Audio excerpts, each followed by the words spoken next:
Salutations! Hey, how's everybody doing? So we're back and looking at the newest episode of Doctor Who, with episode Lucky Day. Before I talk about it, though, I do have to ask a question for you. We are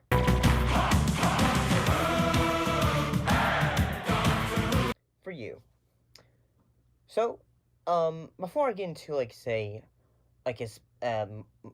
getting all full detailed about it, let's give how I feel about it, non-spoilery.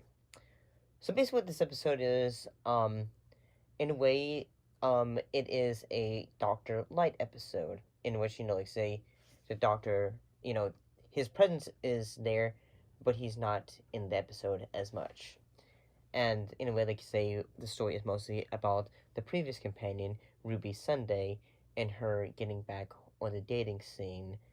But then again, wait, can we trust this new guy? In a way. I thought all the actors did a really good job. I thought Millie, she did a good job of returning as the character of Ruby, and yeah, I thought that what they were trying to do, giving say some world context and all that. I thought it was really good. The social commentary that they were trying to go for. I thought it was pretty good. Um, Yeah, I kind of liked it. I thought the acting was good. I thought the creature designs were pretty good for it. I thought this was overall, if I'm gonna give say a point or a score, I'd say this was a. I'd give this a B. I'd give this a B. It was. I thought it was a fairly good episode. Yeah. So let's go ahead and try to giving you a few moments. If you haven't seen the episode and you're wanting to come back to talk about this and hear me talk about it. Okay, so I'm gonna go ahead and get into spoiler territories in 5, 4, 3, 2, 1. So the things I really liked about this episode is that basically this entire episode is. Do you remember the episode Love and Monsters, in which basically a group discovered the Doctor, and they're trying to one group's trying to take advantage of they're trying to say who the Doctor is, but their leader is an alien. So in this episode, the Doctor's not there, so Ruby's Sunday's new guy that she has grown interested in this case, Conrad. At first she thinks he is being followed by a monster named the Shriek. And yeah, at first you get the idea of it. And because the creature does appear at the beginning of it, they're trying to say, okay, beginning of the episode, the characters are the sequence of Ruby is it's taking place around the same time as the time when they met the Beatles and all that. So one thing that also made it interesting is that the reason why the Doctor's not here is because he's trying to get back to the past. It's not like he can just say getting into the TARDIS, we're here now and all that. So he's having the issues with it. And I really like the fact that the entire time when Ruby is on her date, she's really happy and all that.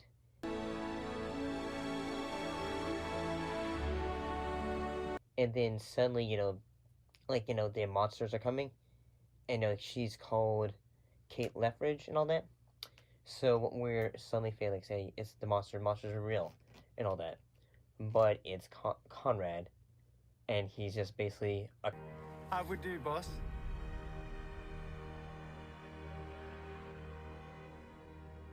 Nailed it. Conrad, what's he talking about? a guy who's trying to be a conspiracy theorist and all that. So he's trying to say, hey, the unit is a terrible thing and all that. So yeah, he's trying to act like he's a total victim and all that.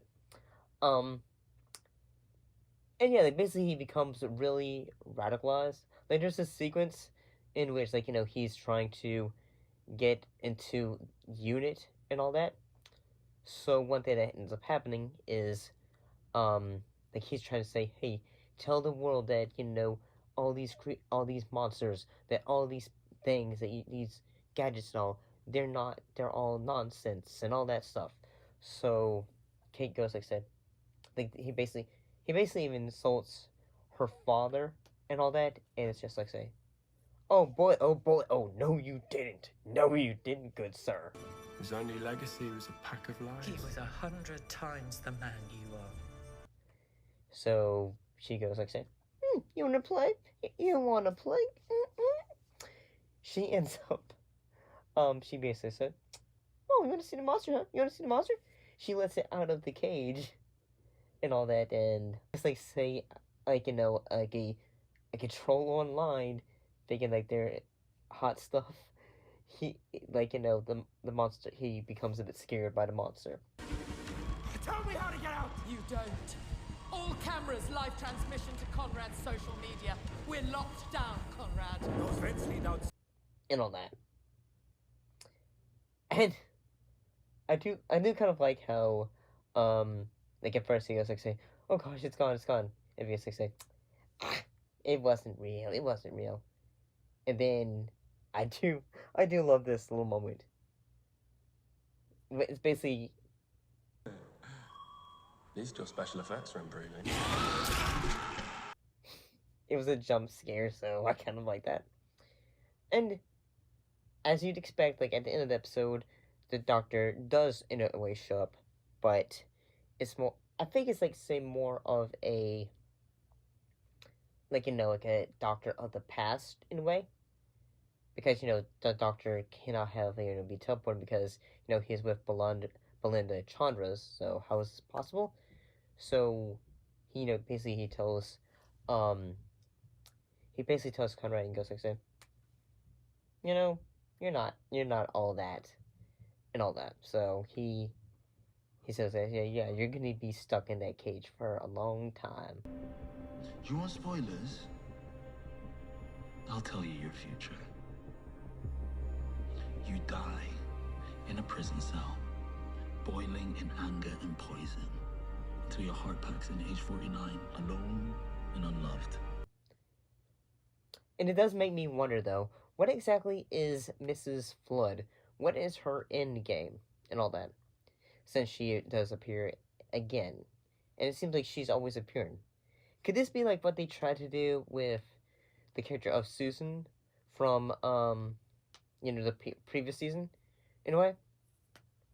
Like she'll be some like kind of deity and all that because just to, like go make us all go what? Who's to say? I enjoyed this one though.